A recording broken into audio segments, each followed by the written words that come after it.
नमस्कार विद्यार्थियों, sunrise education academy Samdari में आपका हार्दिक स्वागत। मैं मालाराम मेघवाल, विषयाध्यापक सामाजिक विज्ञान। आज हम क्लास 9 इतिहास का अध्याय पहला फ्रांसीसी क्रांति के बारे में हम पढ़ेंगे। विद्यार्थियों, फ्रांस यूरोप का एक महत्वपूर्ण राष्ट्र है जिन्होंने कई देशों में अपने उपनिवेश बनाए थे। किस प्रकार फ्रांस में क्रांति हुई और वहाँ पे लोकतांत्रिक व्यवस्था का विकास हुआ तथा संविधान का निर्माण हुआ और किस तरह नागरिक अधिकारों का सूत्रपात हुआ, क्रांति की पृष्ठभूमि किस प्रकार तैयार हुई, इसके बारे में हम सबसे पहले जानेंगे। सन 1774 ईस्वी में बूर्बो राजवंश का लुई 16वीं फ्रांस का शासक बना। लुई 16वीं अत्यंत निर्दयी तथा निरंकुश शासक था। उसने जनता पर बहुत सारे कर लाद दिए थे और राजकोष का और करों से प्राप्त धन को अपने विलासितापूर्ण जीवन के लिए खर्च कर दिया था। इस प्रकार फ्रांस में लुई 16वीं के खिलाफ जन विद्रोह हो गया। 18वीं शताब्दी में फ्रांसीसी समाज में 3 स्टेटस थे: पादरी वर्ग, कुलीन वर्ग, जनसाधारण वर्ग। केवल तीसरे स्टेटस जनसाधारण वर्ग ही कर चुकाता था। पादरी वर्ग तथा कुलीन वर्ग को कर देने से मुक्त रखा गया था, जिससे जनसाधारण वर्ग में गहरा असंतोष व्याप्त हो गया था। राजा एवं कुलीन वर्ग विलासी जीवन व्यतीत करते थे और आम जनता अत्याचारों से त्रस्त थी। इसलिए फ्रांस की जनता लुई 16वीं के खिलाफ जन विद्रोह का माहौल बना रही थी। फ्रांसीसी क्रांति किन परिस्थितियों में हुई, क्या कारण थे? सबसे पहले हम आते हैं राजनीतिक कारण।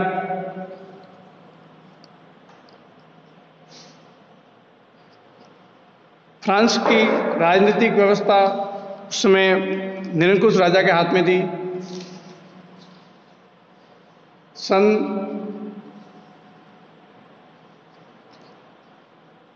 1774 में जब लुई 16वीं फ्रांस का शासक बना तो फ्रांस का राजनीतिक व्यवस्था काफ़ी छिन्न भिन्न हो गई थी।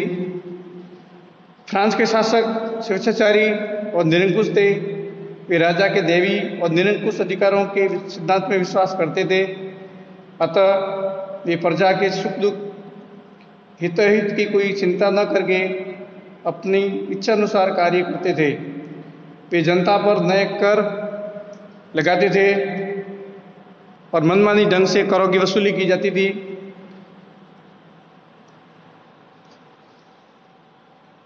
और वसूले गए धन को मनमाने ढंग से विलासितापूर्ण कार्यों के लिए खर्च किया जाता था। संपूर्ण देश में एक समान कानून व्यवस्था का अभाव था। इस प्रकार फ्रांस की जनता शासकों की निरंकुशता से बहुत परेशान थी। दूसरा कारण था आर्थिक कारण। विद्यार्थियों, पहले हमने ऊपर पढ़ा कि 3 स्टेटस में समाज बटा हुआ था और केवल जनसाधारण वर्ग ही कर चुकाता था। इस प्रकार फ्रांस के अंदर आर्थिक रूप से असमानताएं थी। फ्रांस द्वारा अनेक युद्धों में भाग लेने के कारण उसकी आर्थिक दशा अत्यंत खराब हो चुकी थी। राज दरबार की शान शौकत एवं कुलीन वर्ग व्यक्तियों की विलासितापूर्ण जीवन के कारण जनसाधारण पर अनेक कर लगाए जाते थे। उनकी वसूली निर्दयतापूर्वक होती थी। इस प्रकार करों के एवं व्यवहार के बोझ के नीचे पिस रहे थे।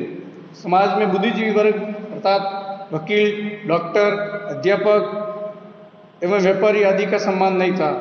अतः फ्रांस की मध्यम वर्गीय, धनी एवं शिक्षित जनता कुलीन वर्ग के लोगों तथा चर्च के उच्च अधिकारियों से सदैव द्वेष रखती थी। अतः क्रांति प्रारंभ होते ही तृतीय वर्ग की संपूर्ण जनता ने इसका पूर्ण समर्थन किया। सामाजिक कारण। विद्यार्थियों,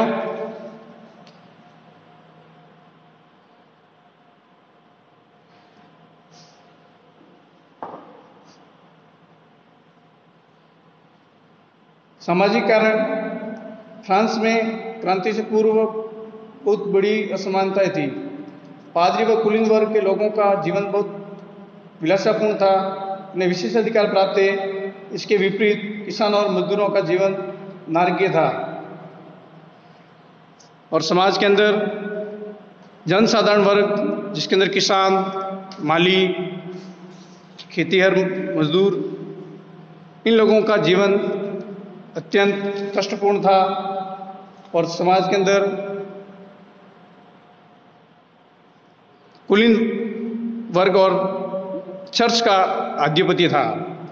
इस प्रकार जनता में असमानता के खिलाफ वातावरण बना और सामाजिक स्तर पर क्रांति हुई। चौथा कारण था, फ्रांस के अंदर कई दार्शनिकों एवं लेखकों के विचारों का प्रभाव पड़ा। फ्रांस जैसी दशा यूरोप के लगभग सभी देशों में थी। फ्रांस के दार्शनिकों और लेखकों के क्रांतिकारी विचारों के परिणाम स्वरूप फ्रांस में ही सबसे पहले क्रांति हुई। फ्रांस के लेखकों एवं दार्शनिकों के विचारों से राज्य के खिलाफ क्रांति की भावना का बीजारोपण हुआ। कई विचारक और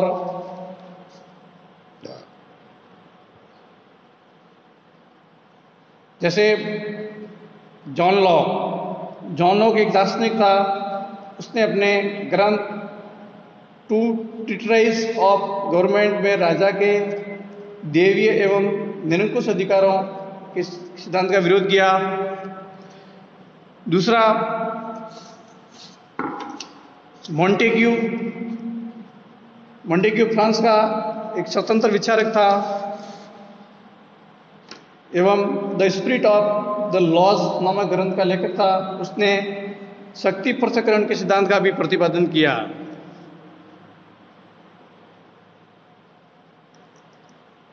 रूसो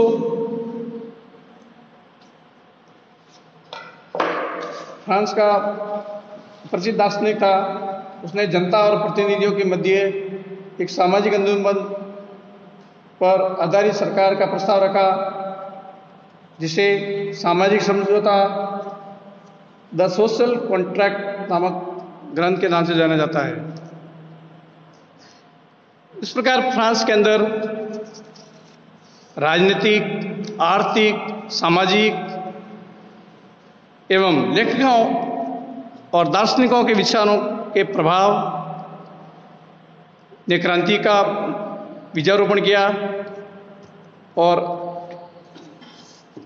किस प्रकार फ्रांस के अंदर क्रांति का सूत्रपात हुआ, तात्कालिक कारण क्या थे? लुई सोल्वी ने 5 मई सन 1789 को लुई सोल्वी द्वारा नए करों के प्रस्ताव के लिए स्टेट जनरल के अधिवेशन की तिथि निर्धारित की गई।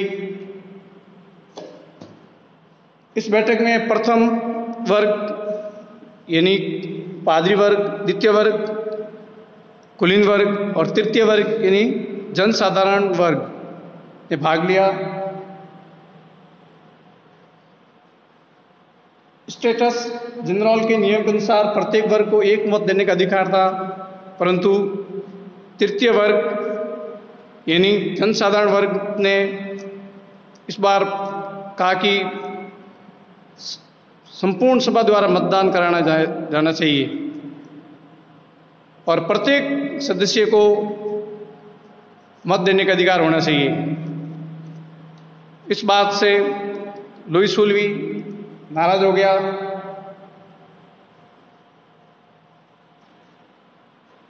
और सहमत नहीं हुआ। अतः तृतीय स्टेटस के प्रतिनिधि विरोध स्वरूप सभा के बाहर चले गए। इस बात ने फ्रांस की क्रांति की पृष्ठभूमि तैयार की। फ्रांसीसी क्रांति की शुरुआत कब हुई, किस तारीख को हुई, इसके बारे में हम पढ़ेंगे। लुईस सोल्वी ने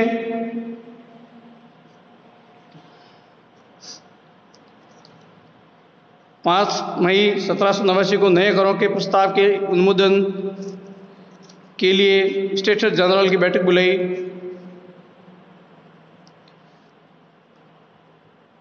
चौदह जुलाई 1789 को सुबह पेरिस नगर में आतंक का माहौल था। सम्राट की निरंकुश शक्तियों के प्रतीक बास्तिल का किला को भीड़ द्वारा ढा दिया गया। बास्तिल का किला सम्राट की निरंकुश शक्तियों का प्रतीक था और लोगों ने वहां बंदी बनाए गए 7 लोगों को छुड़ा दिया गया था। इस प्रकार फ्रांस में क्रांति की शुरुआत हुई।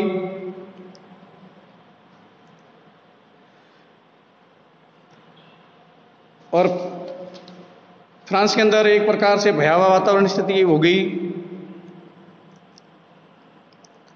प्रजा के विद्रोह के बाद लुईस सोल्वी ने नेशनल असेंबली को मान्यता दे दी और अपनी सत्ता पर संविधान के अंकुश को स्वीकार कर लिया। सन 1793 में संविधान ने कानून बनाने का अधिकार नेशनल असेंबली को दे दिया। 1792 को फ्रांस पेरिस के निवासियों द्वारा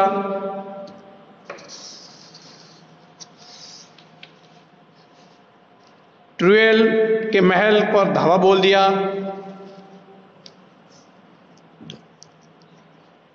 और नव निर्वाचित असेंबली कन्वेंशन द्वारा राजतंत्र का अंत कर दिया गया। इस प्रकार फ्रांस के अंदर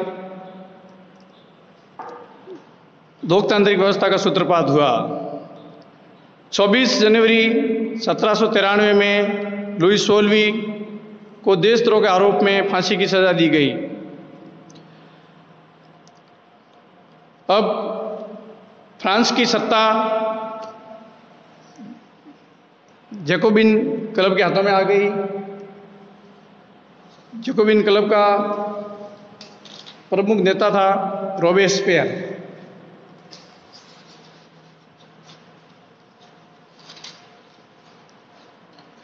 रोबेस्पियर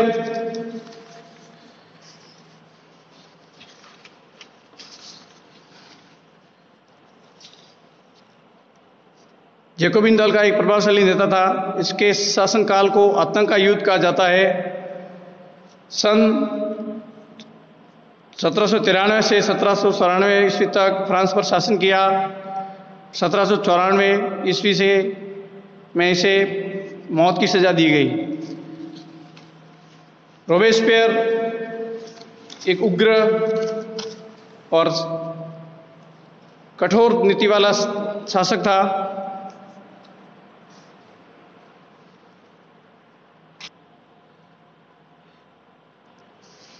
जैकोबिन सत्ता के पतन के बाद फ्रांस की सत्ता 5 सदस्यों वाली डायरेक्टरी के हाथों में आ गई और डायरेक्टरी की राजनीतिक अस्थिरता ने सैनिक तानाशाह नेपोलियन बोनापार्ट के मार्ग प्रशस्त किया। सन 1804 ईस्वी में नेपोलियन बोनापार्ट फ्रांस का शासक बना। उसने यूरोप के अनेक भागों पर अधिकार कर दिया। फ्रांस की क्रांति के क्या परिणाम रहे? फ्रांस में सदियों से चली आ रही पुरातन व्यवस्था का अंत हो गया। फ्रांस की सामंती व्यवस्था का अंत कर दिया गया। फ्रांस के क्रांतिकारियों द्वारा दी गई मानव अधिकारों की घोषणा 27 अगस्त 1889 में की गई। फ्रांस की इस क्रांति ने समस्त यूरोप में राष्ट्रीयता की भावना का विकास किया और प्रचार किया। फ्रांस की इस क्रांति ने लोकप्रिय संप्रभुता के सिद्धांत का प्रतिपादन किया। फ्रांस की इस क्रांति ने धर्मनिरपेक्षता राज्य की अवधारणा को जन्म दिया। धर्मनिरपेक्षता यानी सभी धर्मों को समान भाव से देखना। इस क्रांति ने इंग्लैंड, आयरलैंड तथा अन्य यूरोपीय देशों की विदेश नीति को प्रभावित किया। फ्रांसीसी क्रांति ने मानव जाति को स्वतंत्रता, समानता और बंधुत्व का नारा दिया। और इस क्रांति का सबसे महत्वपूर्ण पार्ट था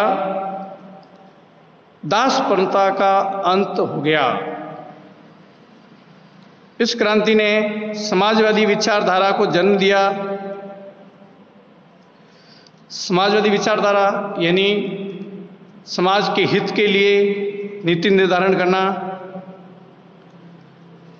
इस क्रांति ने फ्रांस में कृषि, उद्योग, साहित्य, शिक्षा और सैन्य क्षेत्र में प्रगति का मार्ग खोल दिया।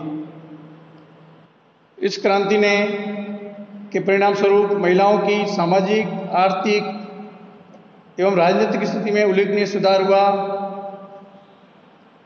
फ्रांसीसी क्रांति के पहले तथा बाद में फ्रांस की राजनीतिक, आर्थिक एवं सामाजिक परिस्थितियों में किस प्रकार परिवर्तन हुआ, इसकी हम तुलना करते हैं। क्रांति से पहले राजनीतिक परिस्थितियां क्या थी? सम्राट लुई 16वीं के शासन के अधीन था फ्रांस का शासन। लुई 16वीं के शासन के अधीन था और क्रांति के बाद में फ्रांस गणतंत्र बन गया। सभी राजनीतिक शक्तियां पहले दो स्टेटस के हाथ में थी, यानी कुलीन वर्ग और पादरी वर्ग के हाथ में थी। और क्रांति के बाद में राजनीतिक शक्तियां तीसरे स्टेटस को दे दी गई। सामाजिक परिस्थितियां तीसरे स्टेटस के लोगों के साथ भेदभाव किया जाता था और क्रांति के बाद सभी को समान अधिकार दिए गए। लिखित सामग्री अथवा सांस्कृतिक गतिविधियां केवल राजा की सहमति के बाद ही प्रकाशित की जाती थी, यानी सेंसरशिप का नियम था।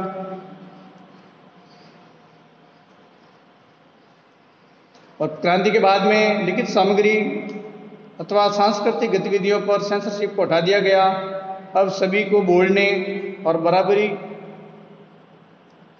का अधिकार था, लिखने का अधिकार था।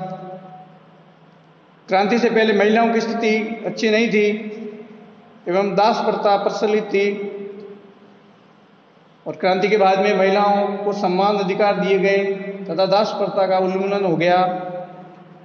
आर्थिक परिस्थितियां किस प्रकार की थी? क्रांति से पहले तीसरे स्टेटस के लोगों के द्वारा ही सभी कर दिए जाते थे। पहली दो स्टेटस के सदस्य सभी करों से मुक्त थे। क्रांति के बाद में कर आय एवं संपत्ति के आधार पर लगाए जाते थे। मत देने का अधिकार करों से संबंधित था। क्रांति से पहले सरकार भारी ऋण तले दबी हुई थी। और क्रांति के बाद में फ्रांस की आर्थिक दशा में सुधार हुआ। विद्यार्थियों, फ्रांसीसी क्रांति से पूर्व एवं क्रांति के दौरान एवं क्रांति के बाद में फ्रांसीसी महिलाओं की स्थिति में किस प्रकार की स्थिति बनी। अधिकांश इतिहासकार इस तथ्य को मानते हैं कि सन 1789 की क्रांति के प्रारंभ से ही वहाँ की महिलाएं समाज में महत्वपूर्ण भूमिकाएं निभाती थी। उनकी सक्रिय रुचि तथा भूमिका के कारण ही फ्रांसीसी समाज में अनेक परिवर्तन आए।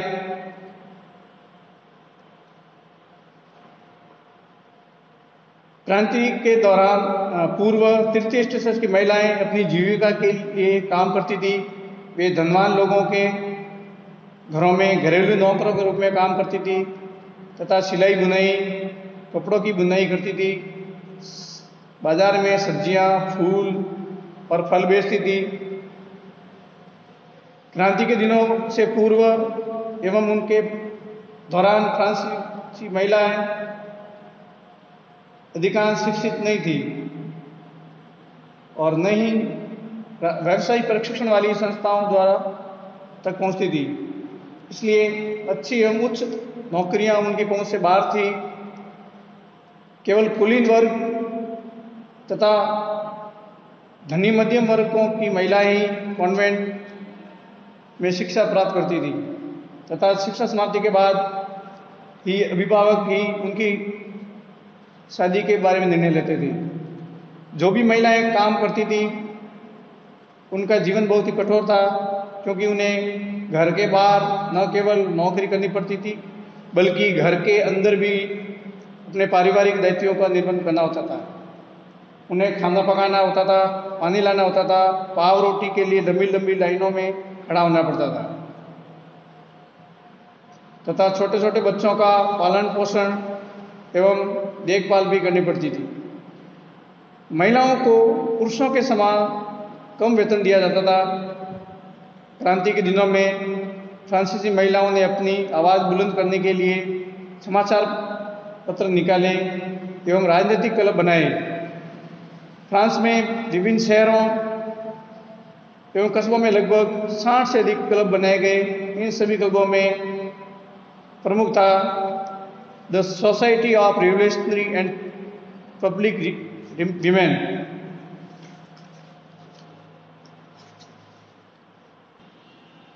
विद्यार्थियों, फ्रांसीसी क्रांति से किन वर्गों को अत्यधिक फायदा हुआ और किन वर्गों को नुकसान हुआ, इसके बारे में हम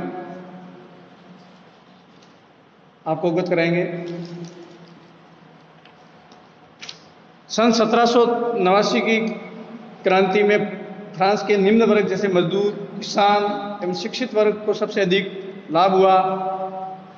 इस वर्ग के लोगों में फ्रांस की जनसंख्या का लगभग 90% किसान वर्ग सम्मिलित थे। इस क्रांति के द्वारा उच्च वर्ग के लोगों, राज परिवार एवं पादरियों तथा सामंतों को सत्ता छोड़ने के लिए बाध्य किया गया। फ्रांस की क्रांति से कुलीन वर्ग के लोगों को अत्यधिक निराशा हुई। इस वर्ग के लोगों की जमीनें जब्त कर दी गई और उनके विशेष अधिकार समाप्त कर दिए गए। विद्यार्थियों, फ्रांसीसी क्रांति किस प्रकार आने वाले समय के लिए यानी 19वीं और 20वीं सदी के लिए नींव तैयार की गई और एक विरासत छोड़ के गई। फ्रांस की क्रांति के परिणाम स्वरूप यूरोप के अन्य देशों जैसे जर्मनी, इटली आदि में राष्ट्रीयता की भावना का जन्म हुआ, जिससे स्वेच्छाचारी शासन की समाप्ति हुई तथा सभी देशों में मनुष्य की समानता पर बल दिया जाने लगा। इस क्रांति के परिणाम स्वरूप विश्व के लोगों में सामंतवाद के विरुद्ध एक नई दिशा मिली। सामंतवाद का स्थान प्रजातंत्र ने लेना शुरू कर दिया। इस क्रांति ने प्रचलित कानूनों का स्वरूप बदल दिया, सामाजिक मान्यताएं बदल डाली, आर्थिक ढांचे में अत्यधिक परिवर्तन किए। इस क्रांति के परिणाम स्वरूप अन्य देशों के शासक वर्ग ने सजगता दिखाते हुए अपनी जनता का अधिक से अधिक कल्याण करने का कार्य प्रारंभ कर दिया तथा इस क्रांति ने भारत सहित अनेक अफ्रीकी एवं एशियाई देशों के स्वतंत्रता आंदोलनों को प्रेरणा दी। हमारे समाज सुधारक राजा राम मोहन राय ने फ्रांसीसी क्रांति से प्रेरणा ली। टीपू सुल्तान जिन्होंने भी ये फ्रांसीसी क्रांति से प्रेरणा ली और समाज की भलाई के लिए, लोगों के हित के लिए काम किए। विद्यार्थियों, किस प्रकार फ्रांस के अंदर दास प्रथा का उन्मूलन किया गया। जैकोबिन शासन के दौरान फ्रांसीसी उपनिवेशकों में सामाजिक सुधार के अनेक कार्य प्रारंभ कर दिए गए, जिसमें दास प्रथा का उन्मूलन एक महत्वपूर्ण सामाजिक सुधार कार्यक्रम था। फ्रांस में 18वीं शताब्दी में दास प्रथा अत्यधिक प्रचलित हुई थी। नेशनल असेंबली में इस बात पर बहस हुई थी कि फ्रांसीसी उपनिवेशों में रहने वाले समस्त फ्रांसीसी जनता को मूलभूत अधिकार प्रदान किए जाएं अथवा नहीं, परंतु दास व्यापार पर निर्भर व्यक्तियों के विरोध के कारण नेशनल असेंबली में दास प्रथा से संबंधित कोई कानून नहीं बन पाया। सन 1794 ईस्वी में के अधिवेशन में फ्रांसीसी उपनिवेशों में निवास करने वाले सभी दासों की मुक्ति का कानून पास कर दिया, परंतु ये अधिक समय तक लागू नहीं रह सका। 10 वर्ष पश्चात नेपोलियन बोनापार्ट ने फ्रांस में दास प्रथा को पुनः प्रारंभ कर दिया, जिसके कारण बागान मालिकों को अपने आर्थिक हित साधने के लिए अफ्रीकी निग्रो लोगों, अफ्रीकी जाति अश्वेत जाति है निग्रो, उनको दास के रूप में रखना शुरू कर दिया। 1848 ईस्वी में फ्रांसीसी उपनिवेशों ने दास प्रथा को पूर्ण रूप से समाप्त कर दिया गया। विद्यार्थियों, जैसा कि हमने पढ़ा कि जना ओलंपस दे गुज एक नाम आता है, ओलंपस दे गुज। ये फ्रांस की एक क्रांतिकारी महिला थी जिसने फ्रांस की महिलाओं के अधिकारों के लिए अपना जीवन समर्पित कर दिया। उन्होंने महिलाओं के अधिकारों के लिए आवाज़ उठाई और इनको फांसी की सज़ा दी गई। उन्होंने महिलाओं के मूलभूत अधिकारों के लिए आवाज़ उठाई। उनके बारे में, उनके अधिकारों के बारे में कहा कि महिला स्वतंत्र जन्मी है और उसके अधिकार भी पुरुष के समान होते हैं। सभी राजनीतिक संस्थाओं का लक्ष्य महिला एवं पुरुषों के नैसर्गिक अधिकारों की रक्षा करना होता है।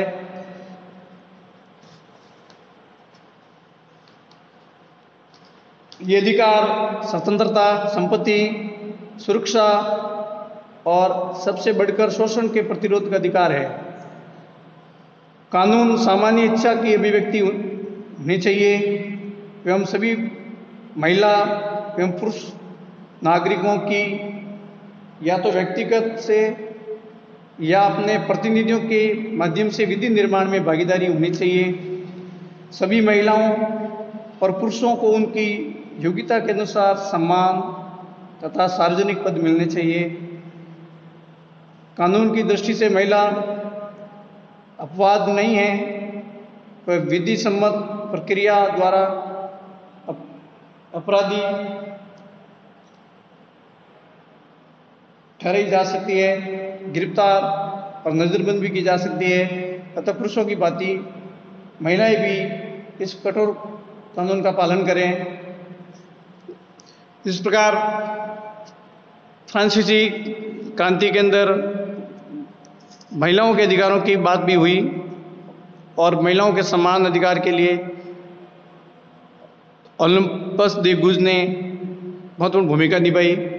विद्यार्थियों, फ्रांसीसी क्रांति के दौरान फ्रांस की अधिकांश जनता निरक्षर थी, ज़्यादा पढ़ी लिखी नहीं थी, इसलिए कई सारे प्रतीकों का इस्तेमाल किया गया।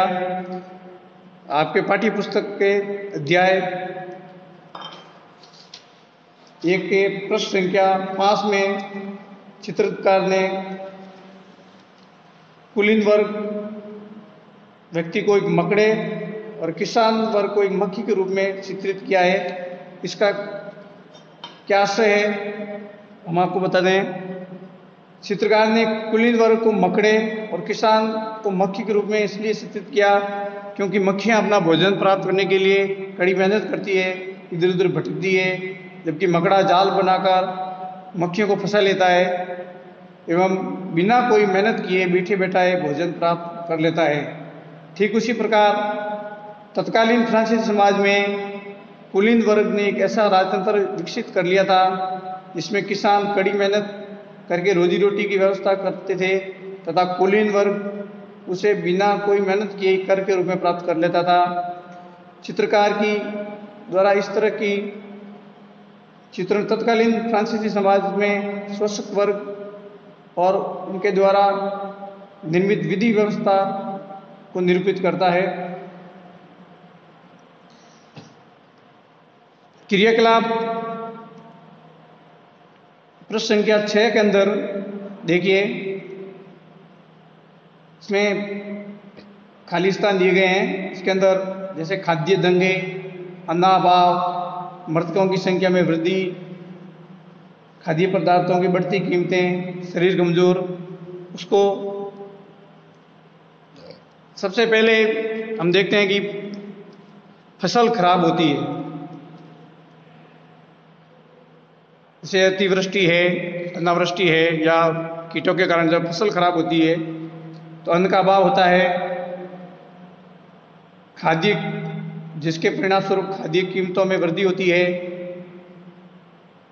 जिसको गरीब गुरबा खरीद नहीं पाता है, यानी पाव रोटी का अभाव हो जाता है और इसके परिणाम स्वरूप खाद्य दंगे होते हैं, शरीर कमजोर होता है और महामारी फैलती है और मृतकों की संख्या में वृद्धि होती है।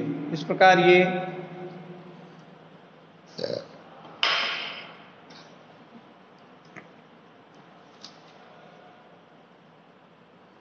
पृष्ठ संख्या 7 के अंदर लेखक आर्थर यंग द्वारा ये संदेश देने की कोशिश कर रहे हैं कि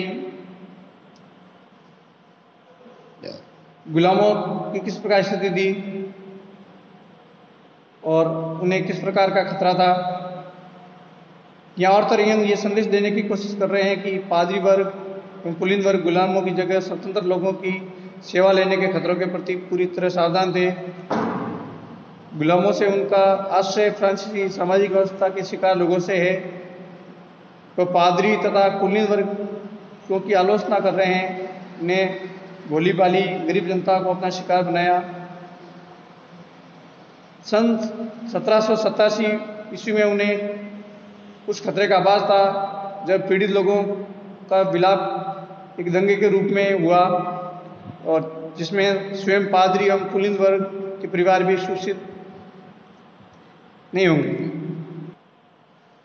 विद्यार्थियों, इस अध्याय के पृष्ठ संख्या 8 के अंदर आप देखिए, तृतीय स्टेट के प्रतिनिधि मध्य में एक टेबल पर खड़े असेंबली अध्यक्ष बैली की और हाथ उठाकर शपथ लेते हैं।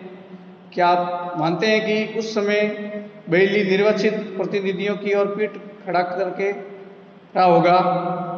बैली को इस तरह दर्शाने चित्र 5 के पीछे डेविड का क्या इरादा प्रतीत होता है? देखिए, ऐसा नहीं है।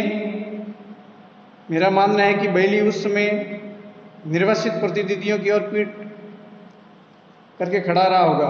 बैली को इस तरह के दर्शाकर डेविड ने ये दर्शाया कि निर्वाचित प्रतिनिधि बैली के प्रति अपना पूर्ण समर्थन व्यक्त कर रहे हैं।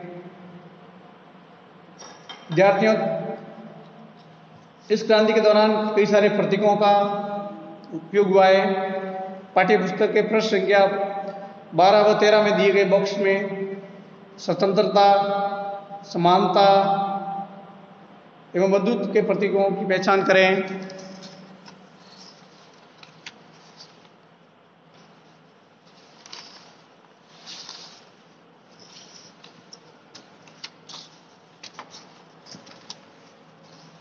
टूटी हुई जंजीर समानता की प्रतीक है।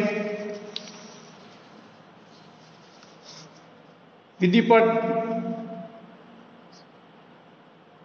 समानता का सूचक है। नीला, सफेद, लाल रंग फ्रांस के राष्ट्रीय रंग है जो उसकी जनता के बीच बंधुत्व के सूचक है। विद्यार्थियों, इस अध्याय में हमने कई सारे व्यक्तियों के बारे में हम जानकारी प्राप्त की और कई ऐसे शब्द थे जिनका हम आपको अर्थ बताएंगे। लुईस सुल्वा सन 1734 में फ्रांस का सम्राट बना। मैरी एंतोइनेट ऑस्ट्रिया की राजकुमारी एवं लुईस 16वीं की पत्नी थी। रूसो एक फ्रांसीसी दार्शनिक था। उसने सामाजिक समझौता द सोशल कॉन्ट्रैक्ट नामक ग्रंथ लिखा। ओविसिया नेशनल असेंबली का नेता था। उसने एक प्रभावशाली pamphlet what is the third state लिखा। मिराबियो नेशनल असेंबली का प्रभावशाली नेता था। नेशनल असेंबली 20 जून 1789 को वर्साई के इंडोर टेनिस कोर्ट में तृतीय स्टेट के द्वारा गठित की गई और जिन्होंने संविधान निर्माण किया। जॉन लॉक एक विख्यात दार्शनिक था। उसने राजा के देवी और निरंकुश अधिकारों सिद्धांतों का विरोध किया। मॉन्टेग्यू फ्रांस का स्वतंत्र लेखक एवं विचारक था। उन्होंने the spirit of the laws नामक ग्रंथ लिखा। कैमिल डेस्मोलिस ये एक क्रांतिकारी पत्रकार था। रॉबेस्पियर के शासनकाल में सन 1793 में उन्हें फांसी की सजा दी गई। रॉबेस्पियर जैकोबिन दल का एक प्रभावशाली नेता था। इसके शासनकाल को आतंक का युग कहा जाता है। इन्हीं अत्यंत क्रूर नेता था। उसने 1793 से 1794 तक फ्रांस पर शासन किया। 1794 ईस्वी से में इसे मौत की सजा दी गई।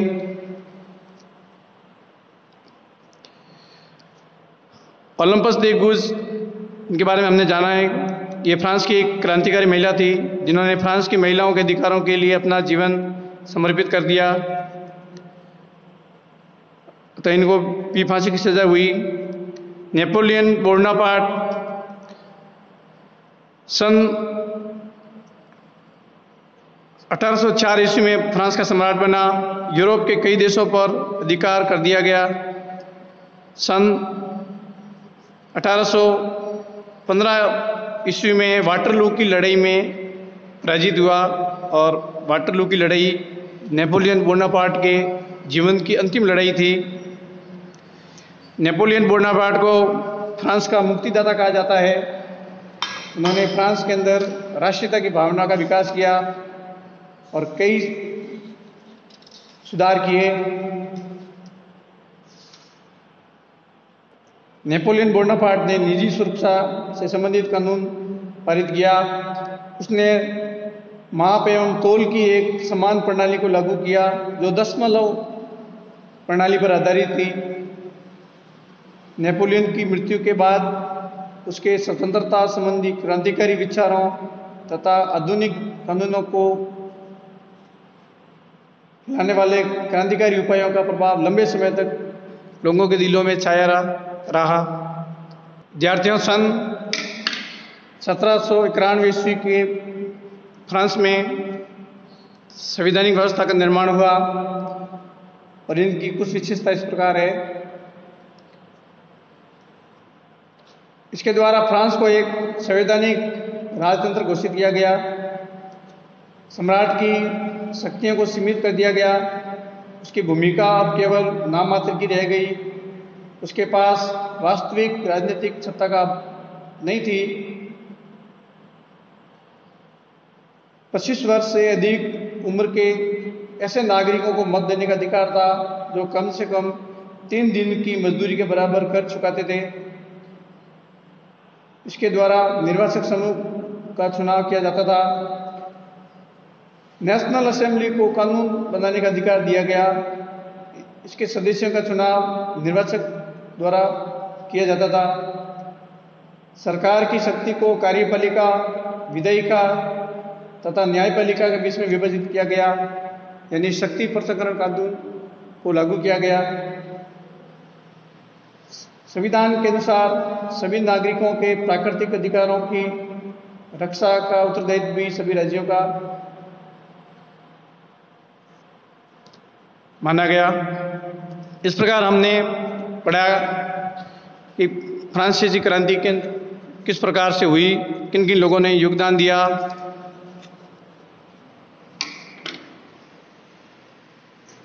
कुछ महत्वपूर्ण शब्द हम पढ़ रहे थे। लिरवे, फ्रांसीसी मुद्रा जिसका प्रचलन सन 1794 में रोक दिया गया था। पादरी वर्ग चर्च के अधिकारों एवं कर्तव्यों का निर्वहन करने वाला प्रभावशाली समूह था। स्टेट क्रांति से पूर्व समाज में सत्ता एवं सामाजिक हैसियत को अभिव्यक्त करने वाली श्रेणी। टाइल, ये प्रत्यक्ष कर था जो राज्य द्वारा सीधे अदा किया जाने वाला कर था। ताइद, ये चर्च द्वारा लिया जाने वाला धार्मिक कर था जो कृषि उपज के 10वें हिस्से के बराबर था। जीविका संकट क्या होती है? ऐसी स्थिति जब जीवित रहने के लिए आवश्यक साधन भी खतरे में पड़ने लगते हैं। मार्सिले फ्रांस का राष्ट्रगान था जिसे कवि रॉजेट दी लाइव द्वारा लिखा गया। कॉन्वेंट, धार्मिक जीवन को समर्पित समूह का भवन कॉन्वेंट कहलाता था। गिलोटिन, ये 2 खंभों के बीच लटकी हुई आरी वाली मशीन थी जिस पे रखकर अपराधी का सिर धड़ से अलग कर दिया जाता था और ये निरंकुशता का एक प्रतीक था। डायरेक्टरी, विधान परिषद द्वारा नियुक्त 5 सदस्यों वाली कार्यपालिका को डायरेक्टरी के रूप में जाना जाता है। बास्तिल, पेरिस के पूर्वी भाग में स्थित दुर्ग था जिसे बंदी गृह के रूप में प्रयोग होता था। 14 जुलाई 1789 ईस्वी में क्रोधित भीड़ द्वारा तोड़ दिया गया। जैकोबिन फ्रांसीसी लोगों का राजनीतिक क्लब था जिसका गठन सरकारी नीतियों पर विचार विमर्श के लिए किया गया था। जैसा कि हमारे यहाँ पे अंग्रेजों के द्वारा भारतीय राष्ट्रीय कांग्रेस का गठन हुआ था। शौकुलांत जैकोबिनों की शौकुलांत के नाम से जाना जाता था जिसका शाब्दिक अर्थ होता है घुटनों वाला। एक कुर्ता पहनते थे।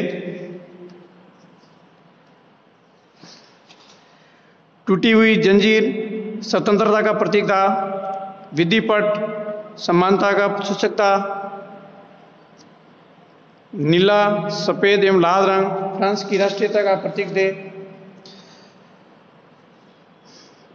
इस अध्याय में हमने फ्रांस की क्रांति के बारे में जाना, पढ़ा।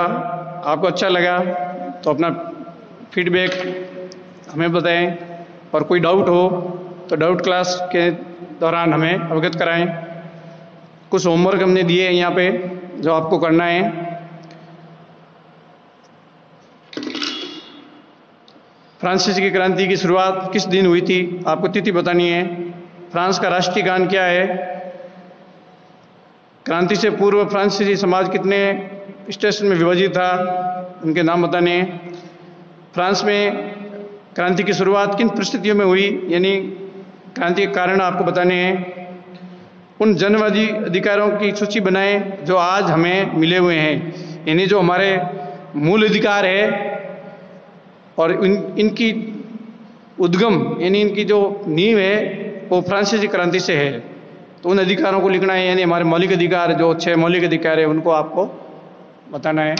धन्यवाद।